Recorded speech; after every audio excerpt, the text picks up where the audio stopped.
Hello guys, আমি PS family blog থেকে পূর্ণিমা চক্রবর্তী বলছি। তো এখানে দেখো ঝিঙ্গা আলু কেটে রেখেছি, এখন গ্রাইন্ড করব পোস্ত আর একটু সর্ষ।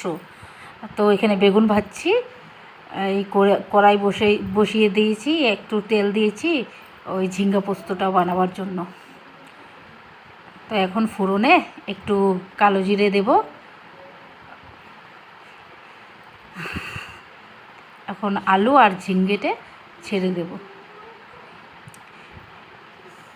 একটু হলুদ দিয়েছি,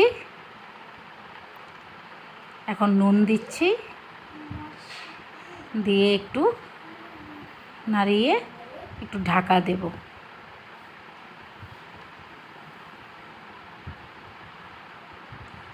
ঝিঙ্গা পোস্ত আমার ছেলে মেয়ে প্রচণ্ড ভালোবাসে, তো তাই একটু বানাচ্ছি। তো দেখো গ্রেভিটা কি সুন্দর হয়েছে। আর সানডে মানে ও তো নেই, তো তাই বাজার করেনি। এই তো একটু চিনি দিয়েছি, একটু মিষ্টি মিষ্টি হলে না টেস্ট লাগে। দেখো কি দারুণ হয়েছে। আর এখানে কারকুল ভাজা আর বেগুন ভাজা, এখানে ডাল সম্বার দিচ্ছি, একটু জিরে দিয়েছি ফোড়নে আর লঙ্কা। দেখো বাইরের ওয়েদারটা কেমন আজকে, একটা রৌদ্রু নেই কিন্তু গরম আছে, প্রচণ্ড গরম। সকাল দিকে আজ ছিল